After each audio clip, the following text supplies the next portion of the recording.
이 행각 다섯 혹시 누가 얘기해 줄 분 있어요? 그 행각 다섯이 뭘로? 생각이 들어가기 전에 베데스다 못에서 씻어야 되잖아요. 아니 지금 현재 베데스다 그러니까 이제 베데스다 못이 동할 때 들어가기 전에 행각 다섯 개 안에 병자로 누워 있는 것을 우리가 이제 이것도 이해를 해야 되는 거예요. 여기 나중에 강론하시는 것 중에 이게 나오던데 언뜻 나오는 것 같았는데 제가 저도 잘 이해했는지는 모르겠어요. 그거들은 기억나요? 베데스라는 것은 이제 유대인의 연못이라고 했더라고요. 보니까 연못. 근데 거기에는 이제 짐승들을 들이기 위해서 짐승을 끌고 오면은 그 못에서 씻었어요. 잘 씻어야지 그 짐승을 잡을 수가 있잖아요. 근데 거기서 씻어가지고 뭐 똥 묻은 거, 뭐 묻은 거, 뭐 먼지 묻은 거 다 씻어가지고 번제단에 드리려면 그걸 씻어가지고 접어서 오각을 떠 이게 나연재님 말씀 알아? 토막살인을 해. 토막살인을 해가지고 이제 번제단에 태우려면은 토막을 쳐야 하잖아요. 그렇게 지금 이제 행각을 얘기해봐라 그랬는데 이제 베데스다 연못으로 갔어요. 자, 베데스다 연못이 동하기 전에 행각 다섯 개가 있는데 그 안에 병자로 누워 있다고 그랬잖아. 그러면 이 행각이 무엇이냐? 이게 저기 대사장들이 행각에 들어간 병자들이나 뭐다 그렇다면은 거기에서 이제 제사장들이 나와서 이제 성경을 가르치는 거예요. 말씀을. 그러니까 누가복음에 보면 예수님이 12살 됐을 때 예루살렘에 절기를 지키러 예루살렘에 올라갔잖아요. 아버지와 엄마 요셉하고 마리아와 같이 올라갔는데 거기서 이제 며칠을 절기를 지키고 내려오는데 예수님이 같이 따라오지 않았어요. 부모들이 한참 사흘길을 갔는데 돌아보니까 사람이 많았을 때 돌아보니까 예수님이 따라오지 않았어요. 12살 먹은 예수님. 다시 예루살렘으로 갔는데 거기 거기에는 제사장들이 있고 가르치는 자들이 많이 있었을 거 아니에요. 제사장들이 가르치고 있는데 그들한테 보면은 예수님이 12살 먹은 예수님이 그러니까 질문도 하고 질문도 하고 대답도 하고 그러셨다고 그랬거든요. 그런 것처럼 제사장들은 행각에서 모든 백성들이 왔거나 그러면은 거기서 이제 가르치기도 하고 질문도 하고 답변도 하고 이제 그런 곳이라고. 네, 그러니까 그것을 이제 우리가 주님이 이렇게 써놓으실 때 그거는 이제 문자 그대로 성경을 읽으면 그리고 이제 이스라엘의 종교 관습을 알으면 얘기할 수 있는 거예요. 그러니까 거기에 담긴 의미가 뭐냐? 교회생활을 하는 네. 영적으로 네. 문자적으로만 알지 유대인의 전례대로만 아는 것을 말하지 우리가 영이신 하나님의 감추어진 뜻은 모르는 사람들, 그러니까 세상 교인들, 세상 교인들이 머무는 곳, 그것을 말해요. 맞아요. 근데 여기 이제 서시라고 하는 것에 의미가 있지 않나 이제 저는 이렇게 보고 그래서 유심히 들었는데 저도 라이언님이 말씀하시는 의도가 그러고 나서 뭐 얘기를 했느냐면 교파에 대한 얘기를 하셨어요. 강론을 다 들어보면 교파에 대한 얘기를 했어요. 딱 이제 이해가 되는 거예요. 이게 뭐냐면 우리가 지금 현재에도 그대로 요한복음 5장의 지금 이 모양이 1절부터 있는 모양이 지금도 그대로 그러니까 우리가 다르게 보이는 것이고 시대가 달라져서 그렇지 그대로 지금 이게 오는 거라고 보이는 거예요. 그러면 우리가 세상에서 누군가가 예수 믿고 구원받으세요 그 얘기를 듣고 예배당에 가요. 그럼 어디 가요? 교파교회로 가잖아요. 그러니까 이 교파는 그 교리가 다 틀려. 이 교리라고 하는 것은 물타리잖아요. 그러니까 만약 주님이 오셔서도 침례교에 오면 침례를 받는 것이 정통이라고 인정하지 않으면 정통의 이단이에요. 예수님 되심을 인정을 못 받는 거예요. 침례교 교리로 하면. 장로교는 예정론과 삼위일체론과 예정론을 주님이 오셨어. 주님, 당신 주님이라고 그러는데 삼위일체 믿어요, 안 믿어요? 이렇게 먼저 물어볼 거예요. 예정론은 믿어요, 안 믿어요? 그러면 주님이 참 대답하기 곤란한 거예요. 아니라고 그러면 이단이라고 할 거고, 이라고는 할 수 없고, 대답을 안 하고 가만히 있으시면, 이거 우리 울타리 못 들어와, 이거잖아요. 인정이 안 되는 거잖아요. 그러니까 신도 내가 인정을 해줘야 신이 된다고는 이런 꼬라지가 되는 거예요. 그런데 그러니까 우리도 교파교회로 먼저 가잖아. 그러니까 여러 가지 그러니까 주님의 문패는 기독교요. 기독교고 가르침이 다 달라요. 그래서 행각이 5개다 이렇게 돼 있는데 여기서는 요단강을 건너오기 전 또는 우리가 구약에서 신약으로 넘어오기 전 그래서 율법 아래에 있는 시대에 그러니까 문자로 신앙생활 우리 기독교는 사실 문자로 신앙생활을 합니다. 거기서 영과 생명의 말씀을 전하는 성령과 신부가 가르치는 그런 교회가 있었으면 우리 굳이 여기까지 안 올 거 아니에요. 그런데 그것이 없었기 때문에 우리가 성령과 신부가 오라고 하는 곳에 와서 영과 생명의 말씀에 대해 듣고 있잖아요. 그러니까 이 행각은 그 이전, 그러니까 영과 생명의 말씀을 아직 못 들었어요. 그래서 오늘 베데스다 이런 것을 이제 우리 통해가지고 하는 얘기가 사실 요 전 단계에 있는 우리의 모습이 아닌가. 제 생각에는 발섯 행각이라는 것이 제 생각에 우리가 지난번에 말씀을 나눌 때 5대 종파에 대해서 말씀을 나눴잖아요. 네.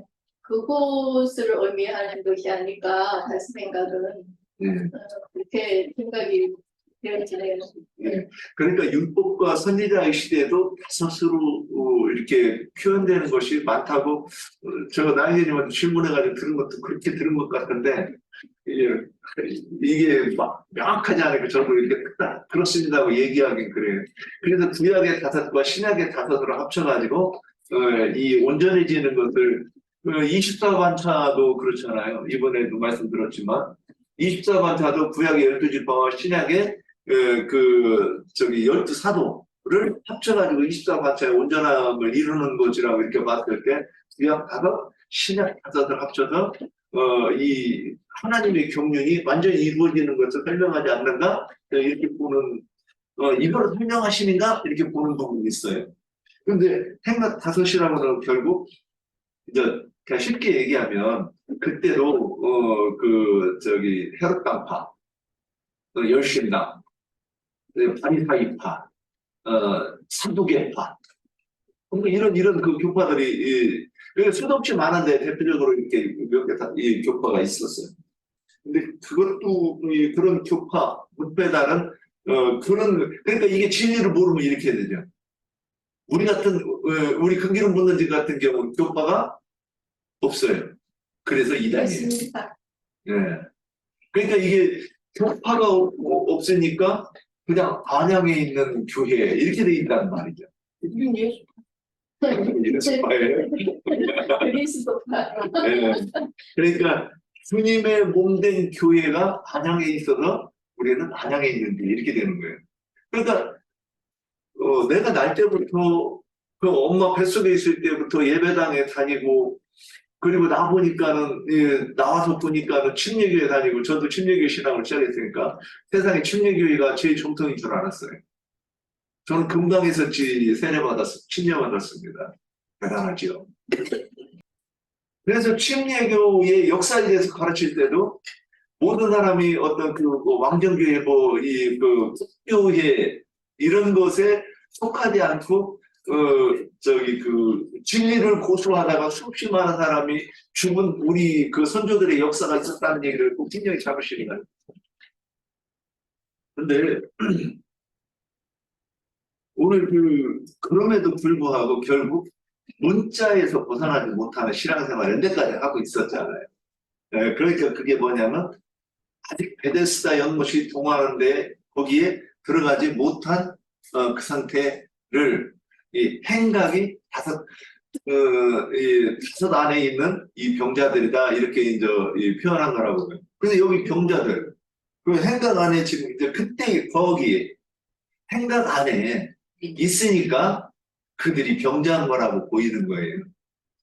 그러면 그 행각 안에 있는 병자에 대한 거는 이제 이 부분은 조금 한번 여기 간단하게 한번 설명해 봅시다. 이 병자들 맹인 첫 번째 맹인이 나오는데 맹인이 뭘 못 보는 거예요? 말씀을. 말하는 거죠. 예. 못 깨달은. 깨달음이 없는 예. 눈이 열리지 않아. 한번 우리 봅시다. 요한복음 6장 40절에 한 장만 넘어가면 되니까 40절에 아버지의 뜻이 뭔가 한번 보세요. 네, 아버지의 뜻은 아들을 두고 믿는 자마다 영생을 얻는 이것이 이 마지막 날에 내가 이를 다시 살리리라 하십니다. 예. 여기서 그 믿음에는 제가 이제 이걸 몰라가지고 엉뚱한들이 주장을 했는데 이게 나이제님께서는 윤영재가 뭐 빼놓고 얘기하면 이게 알고 계셨을 것 같은데 연대까지 그걸 지적을 안 해주셨어요. 그런데 이거 보니까 믿음에 대해서 이렇게 볼 때 내가 예수님을 믿기 전에 뭐가 있어야 돼요? 그 믿음 이전에 뭐가 있어요? 아들을 보고 믿는다 이렇게 돼 있어요. 요한복음 1장 12절에 보면 영접하는 자 곧 그 이름을 믿느냐 이렇게 돼 있어요. 그러니까 믿음이 내가 믿으려고 하면 먼저 봐야 경험해야 된다는 거죠. 그러니까 아들을 본다 이것은 안다 이런 뜻이라고 보이는 거예요. 그래서 아들이 어쩌다는 뜻이라는 것을 알아야 일단 설명을 듣고 그러네 그래야 그 설명을 듣고 나서 내가 이해가 되어야 그 다음에 신뢰할 수 있느냐 없느냐로 가는 거예요. 내가 이분을 신으로 나 믿겠어 안 믿겠어 여기로 가는 이 통계를 거친다는 거죠. 그래서 아들을 보고 이제 믿으면 어떻게 돼요? 주님께서 마지막 날에 다시 살리신대. 이렇게 돼. 그럼 요한복음 17장 3절 한번 또 가봅시다. 우리 많이 인용하는 말씀인데. 곧 유일하신 참 하나님과 그가 보내신 자 예수 그리스도를 아는 것입니다. 예. 영생은 곧 유일하신 참 하나님? 여기 다 그랬는데 영생은 유일하신 참 하나님 곧 그가 보내신 자 예수 그리스도를 아는 것입니다. 그랬단 말이에요. 예수 그리스도 아는 것과 아까 여기서 얼굴을 보는 것 같은 내용이라고 보이지 않아요? 네. 그런데 이것을 봐야 되는 거죠. 이것을 못 보면 아무리 기도를 2시간 몇 시간 이렇게 해도 맹인인 거예요. 내가 기도할 때 그 하나님의 음성이 들려가지고 별하별 짓을 다 해도 그리고 막 예언한다고 난리를 쳐도 맹인인 거예요. 아무리 제대로 귀신을 내쫓아도 이 사람 뭐예요? 이 여자 하면요. 제대로 귀신을 내쫓아도 그래도 뭐예요? 맹인이지. 그러니까 내가 성경을 들어가지고 예수가 그리스도 되심을 증거할 수 없으니까 그냥 그거 패강해서 귀신 쫓아낸다고 난리를 치는 거예요. 밤새도록.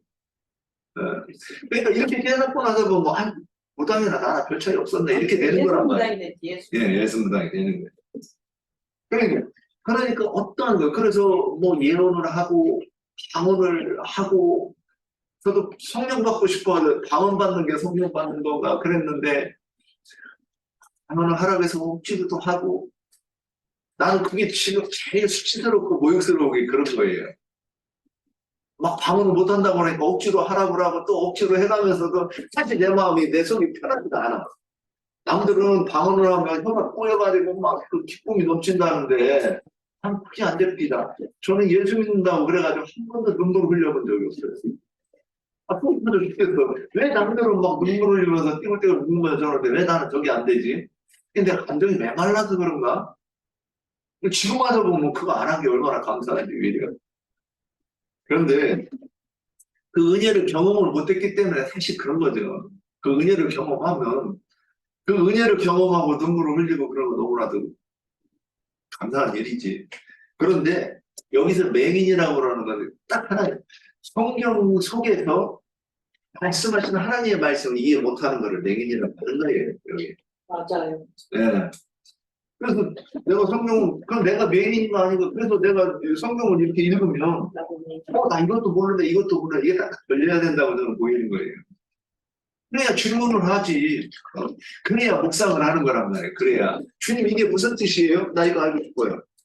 그런데 자기가 맹인인지도 모르고 병자인지를 모르니까 굳이 기도할 것도 없고 질문할 것도 없고 알고 싶은 것도 없고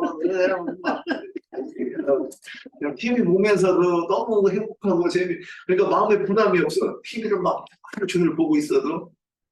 그리고 친구들하고 놀러 가면 너무 재밌어.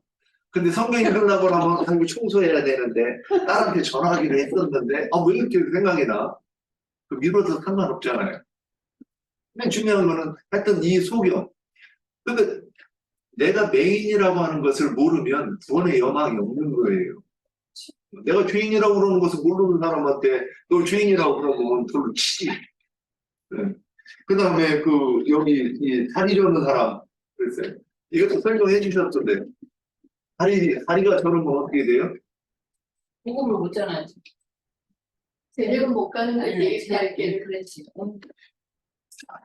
이게 하나님의 신성이 분명해 보여 알게 되나니 이거를 이 말을 진짜 우리는 늘 깨달아야 돼요.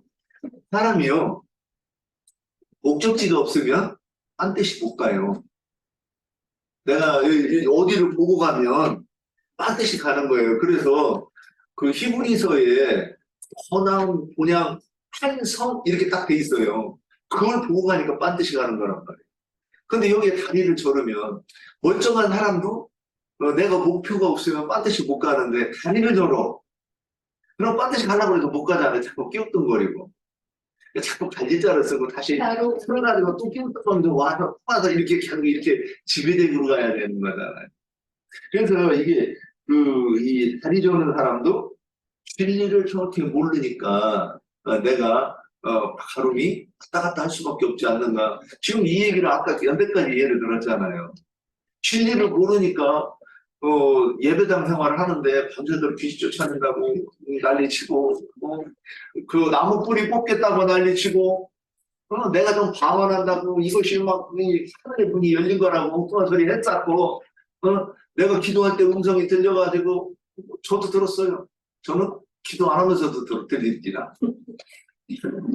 내가 1년 내내 하나없는 믿음이 뭐예요 하고 주님한테 기도만 했어요. 그때는 이제 목사들한테 물어보면 대답을 안 하니까 곤란한 표정을 지으니까 1년 내내 그 기도를 하는 거예요. 주님 행함이 없는 믿음이 뭐예요? 내가 행함 없는 믿음이 뭔지 알아야 행하든 행하지 않든 뭐 그걸 할 거 아닙니까? 그랬더니 전철에서 내렸더니 딱 주님의 음성이 들리는 거예요. 너 알고 싶고? 예. 너 동전 하나 꺼내봐. 예, 너 앞면은 뭐고 뒷면은 뭐 있어요? 한쪽에는 숫자가 있고 한쪽에는 그림이 있습니다. 한쪽 없으면 어떻게 돼요? 그러니까 이상하죠. 그래, 믿음도 이와 같아. 믿음이 있으면 행함이 당연히 따라오게 돼 있고 행하는 사람 믿음이 있는 이렇게 이런 얘기를 하길래 저는 되게 깨달은 줄 알았어요. 근데 뭘 해야 되는지를 모르고 나름대로 윤리와 도덕을 적용시켰단 말이에요. 나만 그래요? 다 그러죠. 그런데 그 음성을 들었을 때 그게 성경으로 정확하게 이게 그러니까 내가 해내야 되는 것이 성도의 옳은 행실이 무엇인지 아들의 얼굴을 보는 것 그리고 보고 난 다음에는 그거를 능력으로 덧입혀주는 오순절 성령을 받고 그리고 나서 나팔을 불어가지고 이게 행실을 해놔야 되는 거잖아요. 누군가를 전도해서 알곡으로 걷어들이는 여기까지 추수꾼이 되는 것까지 우리가 해내야 되는 이거를 모르고 내가 도둑질 안 하려고 거짓말하고 나서 들키고 나서 양심의 가책을 느끼고 맨 이런 짓만 했었단 말이에요. 그래서 처음에 예배당 가서 회개한 거를 38년 동안, 저도 38년 동안 합니다.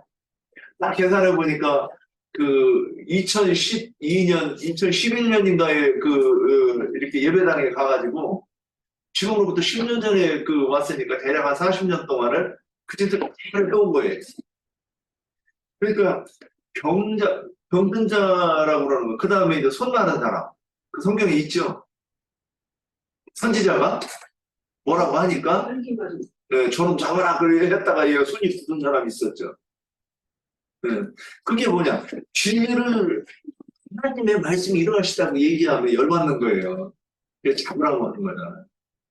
그러면 그게 그렇게 해서 손이 마르면 항상 그러니까 누군가를 정죄하는 것을 얘기하는 거예요. 그러니까 누군가가 누구예요? 선지자. 그러니까 하나님의 종이 진리의 말씀을 하면 저 사람은 누구 이상해. 저 사람 저거 이단이야. 그러니까 뭐가 이단이라고 성경을 근거로 얘기는 하지 않아요. 내가 이단이라고 이단인 거예요, 그냥. 그러니까 이 기독교인들이 예전에 제가 생각했던 건 뭐냐. 내가 다니는 교회는 정통이야. 왜? 내가 다니니까. 사실 이거 아니겠어요? 그리고 내가 다니는 교회 목사님은 정통이야. 내가 그 말을 들어주니까. 그리고 내가 부르는 하나님이 하나님인 거예요. 내가 믿어주니까. 그러니까 반면에 그 근원이 누구예요? 이런 사람은 이거 되나? 우리가 이런 짓을 싫어하는 사람들 있다는. 그러니까 이런 사람들이 뭐예요? 하나님의 왜 이러느냐? 하나님의 얼굴을 보지 못했어요. 본바가 없어, 본바. 그러니까 본디 없는 자식 그러잖아요. 그걸 또 다른 말로 뭐래요? 새 자식 그러잖아요. 그 말이 애비한테 뭘 배우고 그럴 기회가 없어가지고 하는 짓이 쌍스럽고 천박하다. 그런 뜻에서 본디 없이 자랐다. 새 자식이다. 교육을 못 받아. 이런 말들을 하는 거잖아요. 그래서 너 부모 욕먹이는 너. 이게 다 그런 뜻이란 말이에요. 우리가 하나님을 본 적이 없으니까 뭔 말만 하면 하나님을 목욕시키는 게 아니에요. 하나님을 모욕하고 하나님이 저것들 저 예배당 좀 못 오게 그 예배당 좀 다 두들겨 막았으면 이사에서 나오는 말씀이잖아요. 너희가 손을 들라고 하면 내가 무서워. 안 들었으면 좋겠어. 너희 기도하는 내용이 이방인의 기도만 하면서 나한테 기도한다고 그러지 않냐. 내가 산제사를 드리라고 너도 살리심을 받아가지고 산제물이 되고 또 네가 가지고 오는 그 제물도 그 살리심을 받은 그 영혼 전도해서 진리로 전해가지고 그가 회개해서 하나님의 받으실 만한 것이 그 제사를 드리라고 그랬더니 뭐래요? 예수 믿고 구원받으라고 해가지고 온갖 무당짓 다 해가지고 그게 믿음이라고 믿는 사람을 가지고 와서 하나님 받으시라고 그 짓을 했다는 거잖아요. 그게 뭐냐? 이 솔로몬 행각에 있는 그 병자들의 그러니까 그게 결국 누구예요? 얼마 전까지 우리였지 않나요? 이 베데스다 연못이 요동하는 것을 본 적도 없어. 요동하는 것을 들어가려고 거기에 들어가려고 한 적은 없는데 근데 했었지. 베데스다 연못이 동해가지고 들어온 줄 알았죠. 거기. 이게 뭐예요? 목사의 말들 그 온갖 거짓말 12조를 내면 복준다 그래가지고 12조를 열심히 하는 거 기도 쉬지 말고 기도하라고 했죠. 언제 기도 2시간 하라고 했어 하나님께서. 근데 내가 2시간 기도하는 거 4시간 기도하는 거 가지고 내가 하나님 앞에 하나님 나 이 정도면 괜찮지 않아요? 여기 그랬던 사람 없어요? 그랬더니 그러니까 그렇게 이 문둥이들 이 소경들 그러니까 이 솔로몬 행각에 있었던 이 사람이 그런 사람들 아니었는가? 지금 시간이 몇 시예요? 10분이에요. 12시 넘었죠? 예, 시간이 말씀. 자, 여기 솔로몬 행각 혹시 여기 이렇게 말씀 우리 나눴는데 여기 대해서 들은 거 생각나고 좀 더 보태일 그런 말씀 없어요?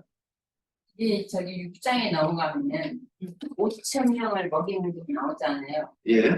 5라는 것은 유대인의 책임수라고 들은 적이 있어요. 그래서 네. 그리고 이제 베드로가 세금을 안 낸다 하는데 예수님이 반대에 나가서 물고기를 이끌려는 여호와 나를 위해서 한 세대를 가져오라.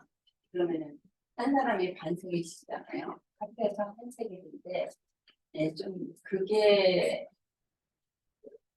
이 말씀이 생각 다시 여기 있다는 저도 그렇게 보았던데. 또, 여기 듣다 보니까 뭐 궁금한 거 있으면 질문도 올릴 수 있고, 그렇습니다. 지금 양문과 행각 5 해가지고 오늘 1시간 이렇게 보냈는데, 저기 영상 보고 잘 이해 안 되던 그런 부분들이 여기서 좀 이렇게 어떤 실마리라도 잡았으면 이제 다시 가서 들으시면 이런 부분들이 명확하게 들리시지 않을까 생각합니다. 다음 주 할 것도 바쁘지만 요 나눈 거에 대해서 한 번 더 들어보시면 건지는 게 있지 않을까 싶습니다. 오늘 말씀 참 이제 여기까지 나눴는데 그러면 오늘 여기까지 나눈 걸 들으시면 나영재님 혹시 엉뚱한 소리 한 거 있으면 꼭 짚어주시고 오해한 거 있으면 또 뭐 짚어주시고 집회를 마치면 되겠습니다. 나영재님. 네. 오늘은 이제 주로 양문, 미문 성전의 문들에 관한 말씀을 좀 명확하게 해야 되겠다는 생각이 우리 집회에 참여해서 같이 들으면서 그 생각을 했어요. 그건 우선 구약시대에 성전으로 죄인이 제물을 끌고 오면 성전 시대에는 이방인의 뜰이 있고 그 다음에 이스라엘의 뜰이 있고 그 다음에 이제 마당으로 들어가는 문이 있어요.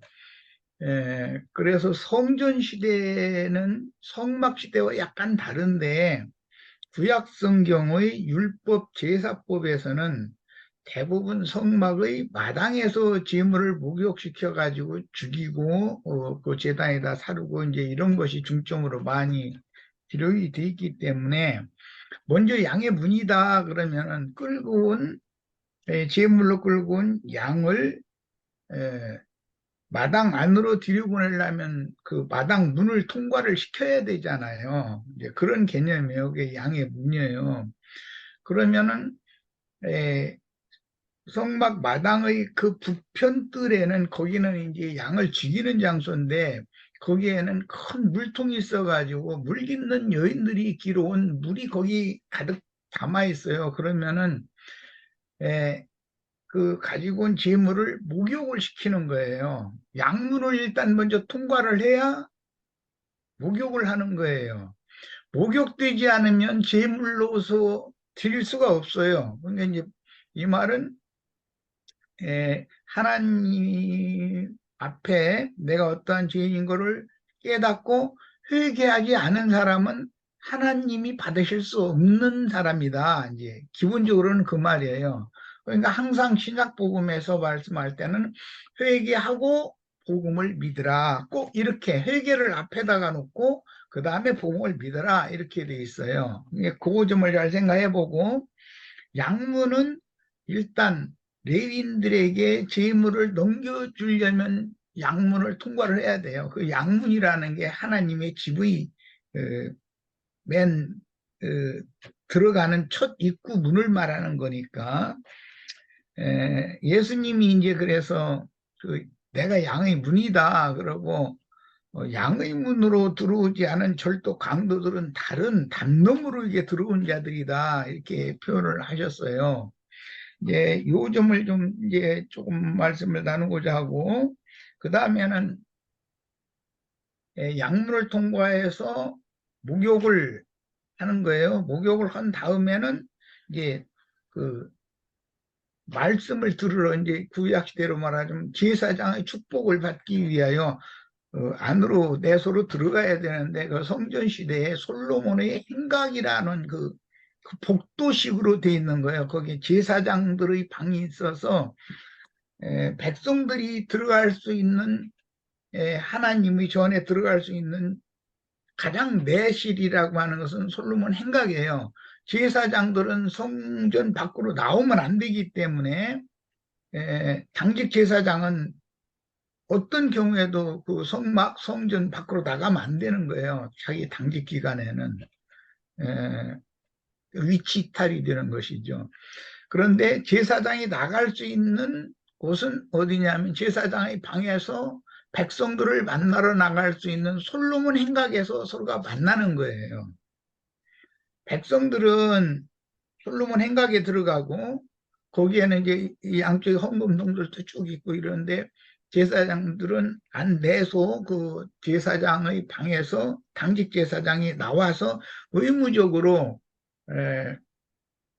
성경 말씀을 가지고 강론을 해야 되는 거예요. 뭐 안식일이나 월삭이나 뭐 다른 절기나 모든 그때마다 당직 제사장이 해야 되는 당연한 책임이에요, 그게. 자, 그걸 잘 생각을 해보세요. 하나님의 백성들이 들어가는 입장이 있고 하나님의 제사장이 내실에서 나오는 입장이 있어요. 자, 이것은 주님이 임하시는 것과 죄인들이 하나님 앞에 나아가는 것을 생각하면 되고 중간에 만나는 장소가 있단 말이에요. 이것은 출애굽기에서는 신의 산이었었어요. 모세가 신의 산에 거기까지 올라가요. 하나님 거기까지 강림하셔요. 그리고 거기서 만나서 대화를 나누는 거예요. 자, 이제 이런 기본 틀을 생각을 하시고 오늘 말씀에 양해문 얘기가 나왔고 사도행전에서는 미문이라는 말이 나왔어요. 양문은 제물로 드려질 양이 통과해서 사실은 이제 죽으러 들어가는 문인데 그 문을 말하는 것이고 미문이라는 것은 아까 우리 윤영재님이 이걸 내가 자세히 설명을 한 적이 없어서 그랬는데 못 들었나 싶기도 한데 그 아름다울 미자예요. 그분은 양 미자가 아니고 아름다울 미자인데 그게 그럼 무슨 뜻이냐? 미문이라는 것을 통과해야만 솔로몬 행각 안으로 들어가서 설교를 들으러 들어갈 수 있는 거예요.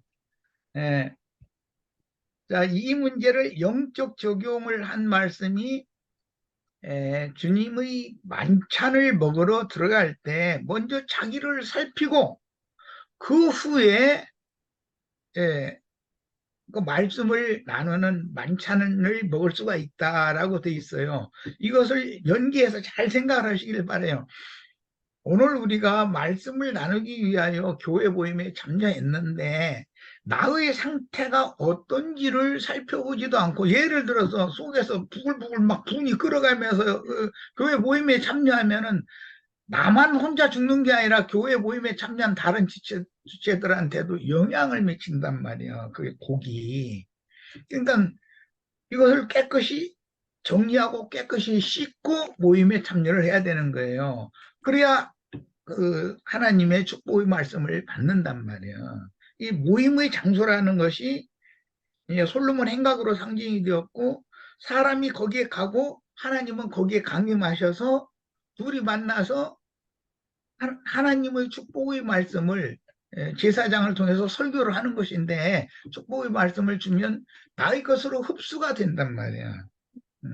이제 그런 과정을 잘 생각하고 이 미문이라고 하는 이 미문에는 38년 된 안진뱅이가 거기에 38년 동안을 구걸을 했다는 거잖아요.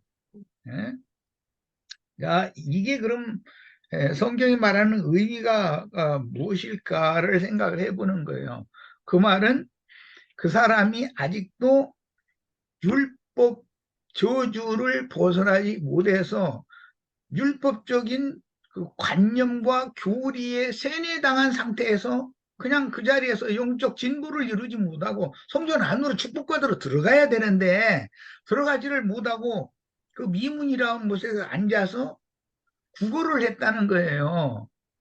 물론 그 사람이 이제 그때 당시엔 생계를 위해서 이렇게 뭐 은전 한입 주세요, 뭐 동전 한입 주세요 그런 구걸을 한 것은 표상이고 실제로는 자기가 안진뱅인데 그가 소송 치료를 받지 못한 상태로 그냥 계속 안진뱅이 노릇을 했다는 거잖아요. 그러니까 예배당 생활을 나는 권사고 장로고 뭐 목사고 해가면서 다 30년 했고 40년 했고 이런 자랑을 하면서 오늘 우리가 나누는 요한복음 5장은 이런 말씀에 대한 전혀 이해가 없어. 그럼 그게 안진뱅이에요. 네. 그런데 아까 우리 유영재 얘기 참 잘하네. 자기가 그런 병자이고 안진뱅이라는 것을 알면 치료받을 방법이 있지만 자기가 그런 안진뱅이인지 병자인지 자체를 몰라. 그러면 치료받을 방법이 없는 거예요. 그래서 주님께서 병자를 만나면 내가 네게 무엇을 해주기를 원하느냐라고 물어봐요. 소변 같으면 나 보기를 원합니다 그럴 것이고 병어리 같으면 나 혀가 좀 풀리기를 원합니다 하고 뻔한 대답인데도 꼭 물어봐요. 그 사람이 자기가 어떠한 죄인이고 무엇이 문제인지를 아느냐를 지금 일깨워주는 말이잖아요. 예수님 문둥이 만나서 내가 너를 고쳐주길 원하느냐? 아니, 당연히 고쳐주길 원하지. 고침받기를 싫은데 예수님 만날 수가 있는 게 아니잖아요. 그런데도 구태여 물어봐요. 문둥이들 내가 널 고쳐주길 바래? 이렇게 물어보셔요. 소경 보고 내가 너한테 어떻게 해줄까? 그걸 물어보고 뻔한 거 아니에요. 소경 나 좀 눈 좀 떠서 보게 해주세요. 그 대답이 당연한 건데 왜 물어보느냐? 하나님 바보겠어요?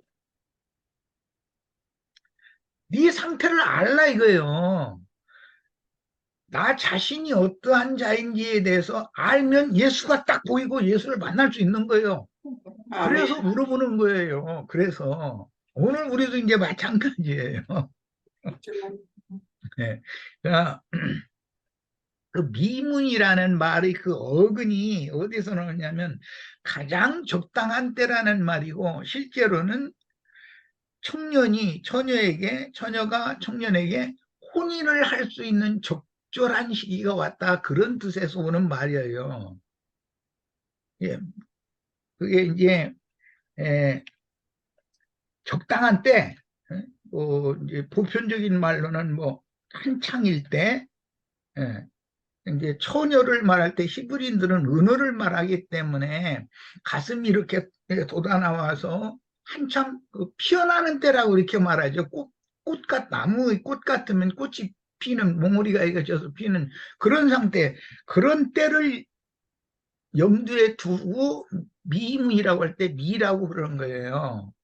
그러니까 지금 미문에 앉아서 38년을 앉아 있었지만 그때까지 꽃이 필 수 있는 계기를 만나지를 못한 사람이에요. 그런데 이제 꽃이 필 때, 청춘 때 예수님과 혼인을 할 수 있는 때가 됐다. 제일 좋은 때다. 제일 적당한 때단 말이에요. 그런 의미에서 그 미문이라고 그랬어요. 그러니까 그 의미를 잘 생각하시기를 바래요. 각자 나는 언제가 내가 미문에 앉아 있을 때였는지 한번 생각을 해보세요. 그러면 나도 그때가 내가 미문에 앉아서 동냥하던 시절이 있었는데 그때 주님께서 직접 찾아오셨구나. 오늘 이제 요한복음은 직접 찾아오신 얘기고 사도행전은 주의 성령께서 지휘자들을 통해서 그 사람을 만나주시는 때예요. 그게 제일 적당한 때예요. 무엇이든지 하나님은 때가 정해져 있어요. 아무 때나 하나님이 나타나고 하나님 만나고 그러는 건 아니라는 거예요. 그런 뜻에서 미문이라고 그랬어요. 그리고 이제 몇 가지 생각만 나고 내가 성경 구절을 아무리 지금 이게 머리를 그냥 굴려봐도 생각이 많이가 안 나는데 국문이라는 말도 있고 분문이라는 말도 있고 어문이라는 말도 있고 성경이 그 많은 문 이야기가 나오는데 그 분문 또는 시구문이라고 하는 문이 있어요. 그 분이라는 말은 분뇨할 때 대변 분자단 말이야. 뇨라는 건 소변 뇨자고 그래서 그 예루살렘 성 사람들의 배설한 배설물을 퍼 가지고 밖으로 나가는 문이 있어요. 그 문을 분문이라고 그래요. 그 밖으로 나가면 그걸 어디다 처리를 하느냐 하면 흰놈의 아들이 골짜기라고 하는 곳이 그게 예루살렘 성내의 모든 쓰레기를 처리하는 장소예요. 거기가. 그리고 그 분문을 시구문이라고도 그래요. 이것은 예루살렘 성 안에서 죽은 자들을 위에다가 그 시구문 밖으로 나가면 분문이 있는 곳엔 공동묘지가 있어가지고 거기다 갖다 묻는 장소가 있어요. 예, 그것을 흰놈의 아들 골짜기라고 그러는데 이 성경에 나오는 어떤 문은 많은 의미가 있어요. 또 느헤미야서, 에스라서 이런 데 보면 뭐 어느 지파의 누구인도에 어디까지 성을 이렇게 중수를 했고 문을 해서 달았는데 그 문 이름은 어문이다. 이렇게 어문 고기어자예요. 그 문 앞에는 저 북쪽에 사는 사람들, 그게 이제 북문인데 북쪽에 사는 갈릴리 해변 사람들이 생선을 잡아가지고 여기까지 운송을 해가지고 와서 어시장에 서는 그, 그 성벽 바로 바깥 그 어시장이 생선시장에 서는 곳이죠. 그런 의미를 다 가지고 있어요. 예. 그러니까 성경에서 뭐 말할 것도 없이 어시장에 쓴다는 것은 세상 사람들을 전도를 해가지고 성전으로 데려온 거를 상징하잖아요. 갈릴리 바다에서 생선 잡아가지고 성전으로 데리고 온다는 건 전도해서 사람을 하나님 앞에 이끌어온다 그런 말이니까 그러면 예루살렘 사람들이 사 먹는 것은 이제 구원받는 거죠. 말하자면 이런 것이 다 상징이지. 그러니까 이제 성경에는 이처럼 많은 문 이야기가 나오고 오늘 양의 문 얘기가 나왔고 양문 얘기가 나왔고 그 다음에 미문 얘기가 나왔는데 그 의미를 잘 이해를 하시기를 바라요. 양문이라는 것은 하나님 앞에 드려지기 위해서는 죽어야 되기 때문에 제물로 드려질 양이 속세에 있다가 하나님이 성전 안으로 들어가는 문이에요. 그게 양문이에요. 그런데 절도 강도들은 담론으로 들어온다. 그랬으니까 예수 그리스도 그분을 믿음으로 하나님 앞에 들어오려고 하지 않고 그분의 믿음, 예수 그리스도께서 주시는 계시의 믿음을 통해서 하나님 앞에 들어가려 하지 않고 인본주의, 자기 믿음, 유대인들의 율법 관념 그런 걸 가지고 하나님의 영광 앞에 나오려고 하는 자들은 주님이 오실 때는 절도요 강도 떼들이고 담 너머로 들어오는 자들이다 이렇게 표현을 하신 거예요. 그런 개념을 이해를 하시면 오늘 요한복음 5장에서 두 가지 문 얘기, 양문 이야기와 미문 이야기 잘 이해를 하시면 나는 주님 앞에 받으심이 된 양으로서 언제 그 양의 문을 통과를 했고 레위기에서는 이제 그 목자의 막대기 아래를 통과하는 거예요.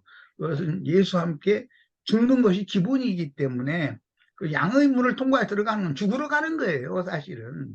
그런데 제사법에서는 성전 마당 문을 통과해서 들어가면 성전 마당에 큰 물통이 있고 그 문을 떠서 그 제물을 레위인들이 목욕을 시키는 거예요.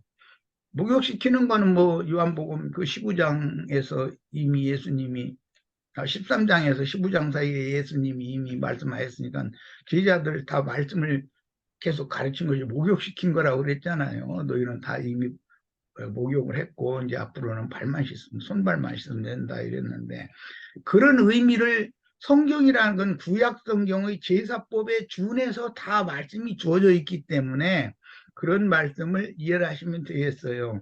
오늘 우리 형제 자매님들 다 같이 양문은 어떻게 통과했는지, 내가 미문에 앉아서 거짓 노릇을 하다가 하나님의 이 보내심을 받은 종들을 만나서 지금까지 동냥하던 그런 은과 금, 그거는 이제는 그것보다 더 중요한 예수 그리스도 이름으로 얻는 구원을 주는 그런 하나님의 종을 어떻게 만났는지 그걸 생각하면 나는 미문에 앉아 있다가 솔로몬 행각에 들어가서 축복을 받은 거예요. 그런 뜻을 이해하시면 되겠어요. 예, 이상입니다. 예. 뭐, 말씀 듣다가 문 얘기하는데, 뭐, 대적의 성문도 있죠. 대적의 성문이 어디 있는지 그 주소로는 제가, 나중에 알으면, 카톡으로 그 주소 좀 보내줄 테니까 묵상해보세요. 아까 미문하다가 제가 브레이크 급히 안 잡고 그냥 얘기했으면 정신 나갈 뻔했는데, 딱 얘기하다가 보니까 나 이거 확인 안 했는데 이거 맞나 안 맞나 이래가지고 참 그 브레이크 잡은 게 얼마나 은혜로운지 제 스스로 된 것 같아. 너무 기특해. 이게 몰라도 막 이렇게 그냥 내팽김에 그냥 안 달리고 나 틀렸나? 돌아볼 수 있는 게 교사람이 아니면 안 되지 않나 이런 생각이 들어요. 저 대단하잖아요. 네. 그러니까 예. 이게 뭐예요? 예전에 이런 거 몰랐는데 어찌됐든 오늘 이렇게 말씀을 이제 나누는 거를 통해서 이제 또 가서 한번 또 이렇게 강론 다시 이렇게 들어보시면 이제 어저께 막연하게 할 때보다 이렇게 이제 좀 더 말씀을 이렇게 좀 붙잡을 수 있지 않겠나 이런 생각이 들어요. 예, 수고하셨습니다. 예, 다음 주에 또 말씀 나누겠습니다.